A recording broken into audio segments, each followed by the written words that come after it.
So I'm here today with two legendary producers, Jimmy Jam and Terry Lewis, who have just released their debut record via BMG called Jam and Lewis Volume 1. And I'm so happy to talk to you guys today. You have such an expansive career. There it is. Love it.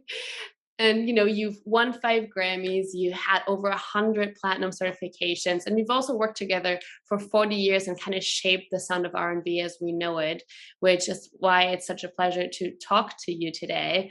And I feel like we can't really cover 40 years of career in one Q&A, but I do want to play a quick round of word association with you before we go and talk about your record. Are you cool with that? Let's do it. Sure. All right, awesome. So I'll just give you a few milestones in your career, and you say the first thing that comes to mind from your gut, just 1 or 2 words. So we're going to start with the time. Fun. Awesome. Being on tour with Prince. Fun. Interesting. Interesting, love that. The SOS Band and the Blizzard. Life-changing. I would agree. Love it. Janet Jackson's Control. Building.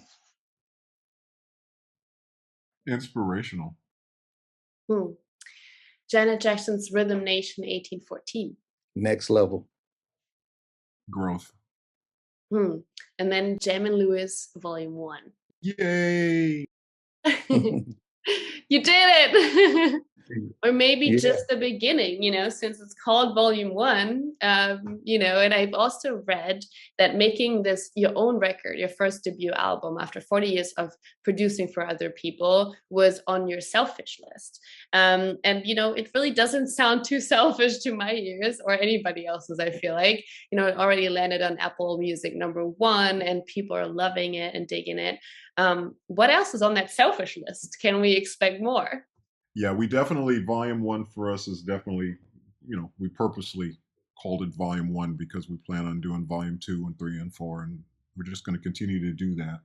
It's really about just working with great artists who inspire us and then who inspire, hopefully, great songs and great performances. And so that is kind of the thing on the table. I mean, there's a whole lot of other things that we want to do, but we do think that music is really the foundation of everything we do.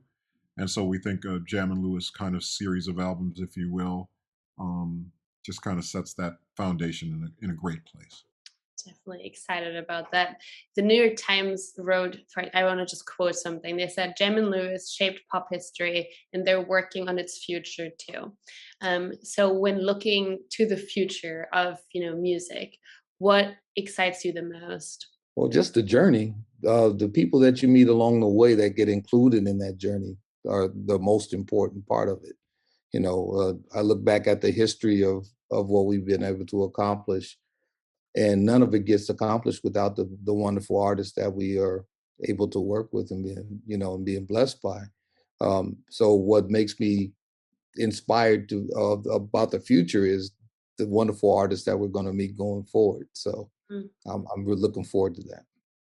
It's funny because a lot of the people we probably even haven't, there's a whole list of people that, still on our wish list that we'd like to work with on a Jam and Lewis project. But then there's people who we haven't even yet met, that maybe we'll discover tomorrow or we'll hear tomorrow that we'll go, oh my God, we got to work with them, and that's the fun part about, making music, creating music. Yeah, that's very true. I'm excited for, Volume 2 or whatever is coming next. I think we all are. And talking about kind of the future, and also you said, the history of music and the people that you have worked with in the past. You did say that the sound of your record can kind of be described as nostalgia. And I heard you say one time that it's almost like you walk into a restaurant and it's a new restaurant, but you taste something familiar and you find that on the menu and you order it because you know how it tastes, but you're still in this new environment. And I want to know, if your record was a dish on the menu of said restaurant, what would it taste like? What would it be? Because I feel like music is just so much more than a sonic experience, and sometimes I really feel I can taste it, or smell it or feel it on my skin. So what would it be as a dish? Dessert. Lea, that might be the best question that I've been asked, and I don't even, you talk about somebody coming up with a question that hasn't been asked before. That is it. I appreciate that. Thank you. Wow. What would that dish be? That's, you know what? It's too good of a question. I don't even have a good answer. That's a better Yeah, question than I have an answer for. What do you yeah. think? I say dessert because it's for us. It's the usually dessert's the end of the meal, Hmm. you Yeah. know, and it's usually some kind of sweetness of some kind.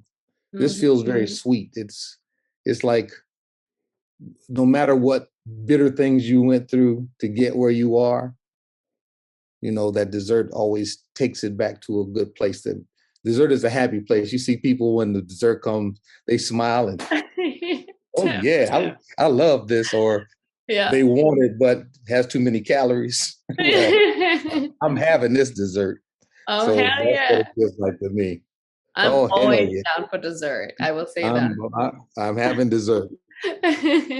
Love Well, I that. will say that I will say that a good dessert is worth waiting for, and I think that there's some people I remember though that would have dessert first, that they love dessert so much that they would have it first.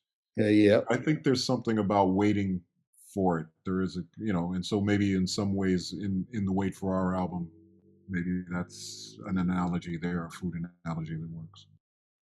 I like that analogy. And I think it makes so much sense too, because, you did, not really wait for it, but you did, have like 40 years of producing for other people. And now then finally We were preparing for it. We were preparing for it. preparing for it, Leah. Yes, Exactly. No waiting, just preparing. just I love preparing. that. So, talking about your songwriting and producing philosophy, you also said once that you kind of talk to artists and then you turn what they're talking and thinking about at the time into songs. And Janet Jackson's Control, for example, I feel like is a reflection of that, of what she was thinking and talking about at the time. Is Jam and Lewis Volume 1 a reflection of what you're currently maybe thinking and talking about? Yeah, I think it's more that we always want to give voice to the artist and what they want to say and get it across. Um, so each of the songs kind of is where more so the artists are at in their career, I think, in their thought process more than maybe ourselves personally. But we knew that, for instance, Mary J. Blige, that we wanted to do a song with her because she's such a great storyteller and people experience through her almost vicariously whatever's going on in their life. So, in the world we're at right now, where there's a lot of uncertainty and there's a lot of things, Terry always says, if you don't know where north is, if you know where north is, at least you can figure out left, right, and west and east and whatever. But if you get to the point where you can't even find north on a compass, like, because that compass is just spinning around, that to me is where I think people's lives in a lot of ways are right now, whether it's their love life, whether it's COVID related, health related, social justice related. It seems very like that. But what Mary was able to do on that song and what we were able to kind of write was that feeling of being in this place where you feel like you're spinning, you don't know what's going on. But at the end, there's a resolution where she finds herself, um, and so she's okay. So Mhm. I think it was important to bring that message across, particularly from someone like Mary J, who's been through so much in her life, to at the end of the song to just say, "But I found myself because I let go." Mm, So Right. that that kind of makes sense to me. That kind of thing. yeah. Yeah, I guess the other parable in that is not allowing yourself to believe that someone else is going to save you. Mm, mhm. You have to save yourself. It's like when you're on the plane and they say when the mask drops down, what do you do first? You put the But mask on yourself because you yep. can't help someone else until you have sustained yourself, Yeah. you know.